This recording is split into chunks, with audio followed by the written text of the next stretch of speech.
एक मेसेज तू टाईप कर किंवा झाडं आपल्याला लावायची आहेत, फळ झाडं, आणि प्रत्येक व्यक्ती 10 फळ झाड लावायची.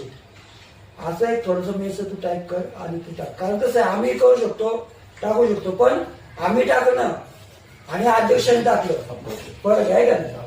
तर त्याच्यामुळे तू ते एक मेसेज टाईप कर आणि वृक्ष संवर्धन समितीवरती टाक, म्हणजे जेणेकरून जास्त लोकांना माहिती होईल आणि जास्तीत जास्त लोक हे झाडं लावायच्या किंवा झाडं लावायच्या ह्याच्यामध्ये सक्रिय सहभाग घेतो. संदेश पाठवू आपण ग्रुप. पण त्याच्यावरती उल्लेख असा आला पाहिजे की प्रत्येक व्यक्तीने कमीत कमी 10 रोपं तयार करायची. पण ही रोपं तयार करण्याचा एक आनंद आणि आपल्याला की आपण स्वतः रोपं तयार केली. आणि आपण सहसा काय करतो आता माहिती, फक्त फळ झाडं लावायचा विषय करतो. फळ झाडं याच्यासाठी